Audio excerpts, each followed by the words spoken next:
We're going to kick back off with our friend Christian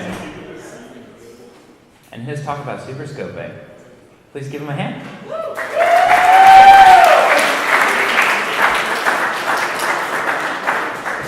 Hi, everybody. I promise I'm not being rude. I'm just very anxious. So I have a lot of notes on my phone that I'm going to be looking at for pretty much this entire conversation.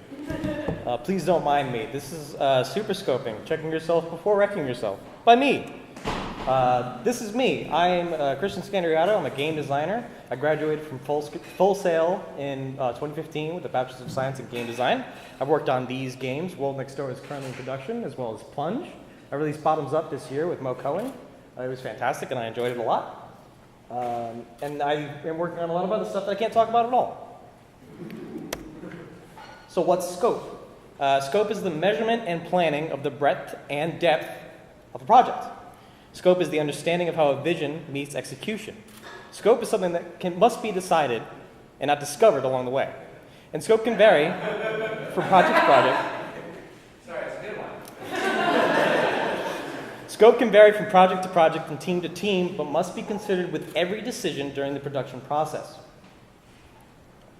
Notes and more notes.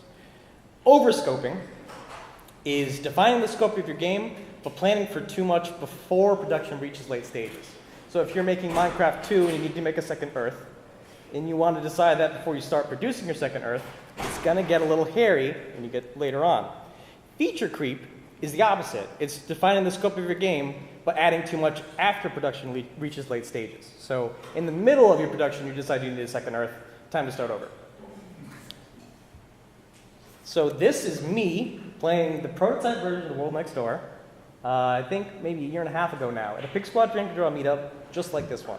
And I am very excited, and it is very fresh and new, and there I am all shiny and happy. And then this is me about a month ago, working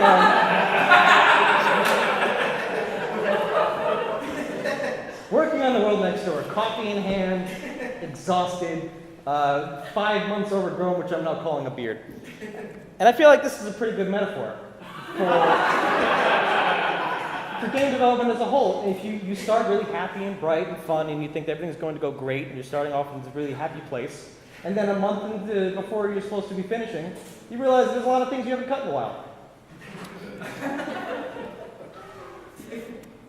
So how do you avoid overscoping and feature creep? For every aspect that you add or plan to add to your game after the core mechanic, this is assuming that your game has a core mechanic, ask these questions.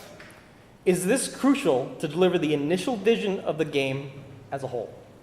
Will this drastically delay the production of the game? Does this feature enhance and encourage the core mechanics? That's the worst one, because you don't want to make a second core mechanic right after alpha.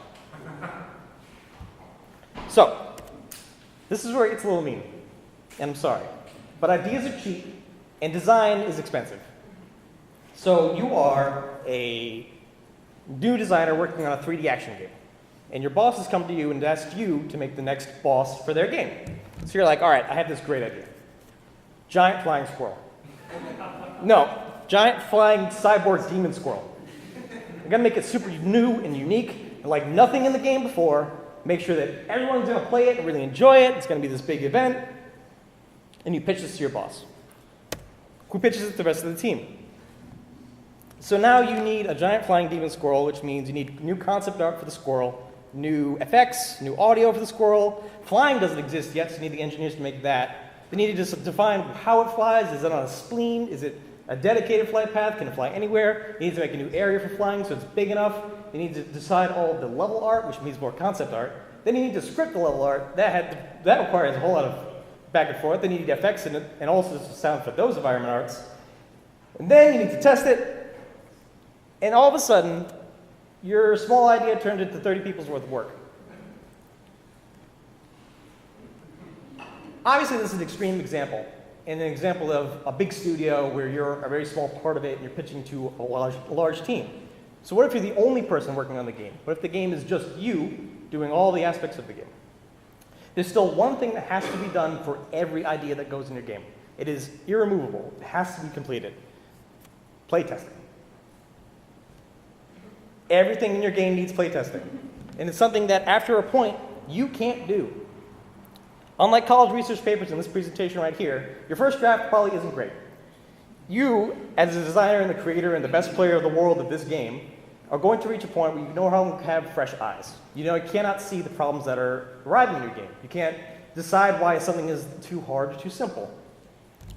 Playtesting must always happen, and you always need someone else to help you with it. So even your smallest idea for your one-person team needs at least another person to take a look at it. So design is expensive. We've gone over that. But design's not sacred. Even if you put time and effort into getting your idea through playtesting and all that concept art, the new effects for the giant demon cyborg squirrel, you can still get rid of it if it's not right for your game. Here's a personal example. I'm working on Plunge. This is one aspect of Plunge. This is the iron blocks, the first section. So Plunge is an isometric puzzle game. Each block is a section of levels.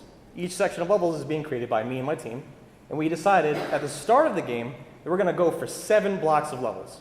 And then right about in the middle of the game, we decided, how about 4? And then that got cut down to 3, which we are now going to release with later on next year. One of those blocks was called the WITHERBLOCKS.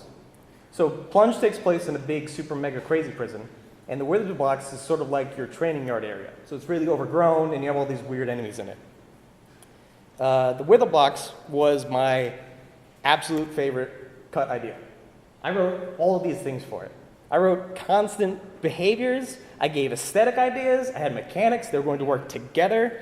Each of the enemies would buff each other, and the boss was like this necromancer that would raise all the enemies that you killed along the way, so if you didn't kill anything, then the boss would be super easy by the time you got there, and then you'd be like, wow, I was so smart this whole time, and that would take 8 more months of production.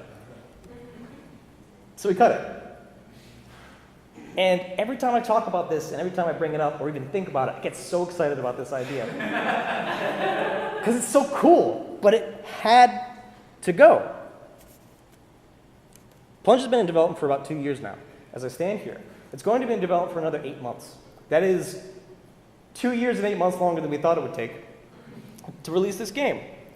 To complete the WITHERBLOCKS, it would take another additional 8 months, on top of all the things we still need to do to finish it and release it on the platforms that we're hitting, for the audience that we're looking for, to release the experience that we want. So it comes to a point where design's not sacred. And having a good plan is only half of preventing overscoping. The other half is letting go.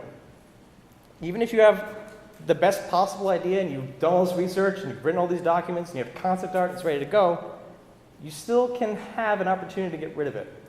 There's an economic term called the sunk cost fallacy. And that's a cost that has already been incurred and cannot be recovered. It's easy to hold on to a design that you've put work into, but not always the best decision. The fastest way to recognize when a design is not working is through playtesting, so that one step that you can't skip. Gauge the work you've done against the work you need to do to complete it, and repeat the 3 questions. And that is your best defense against scoping. Overscoping, that is. So if you're a one-person team or a small team, you have to be able to stand up for yourself, and sometimes to yourself. Even if this idea is the best idea that's ever been made, you need to be able to let go of it so that the rest of your game can be better. As much as passion can drive the development of a game, it's important to know when to step back and scope back and cut down so you can finish your product instead of working on it forever. Making games is extremely difficult. It's not a weakness to need additional help. It's not your fault for creating ideas that need to get cut. You're not a poor designer for making ideas or designs that have to get cut or didn't make it in or just are left on the floor. There's nothing wrong with saying no to yourself when it comes to making games. Because at the end of the day, your game will be better for all the decisions you said no to rather than the ones you always said yes to. But you got this. Just check yourself along the way, and your game's going to be great. Thanks for listening.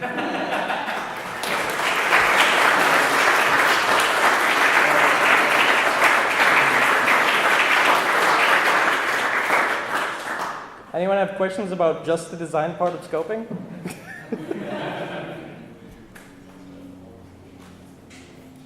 All right, cool. Go ahead. Oftentimes you get, in my experience, you get time, money, You only get 2, yeah.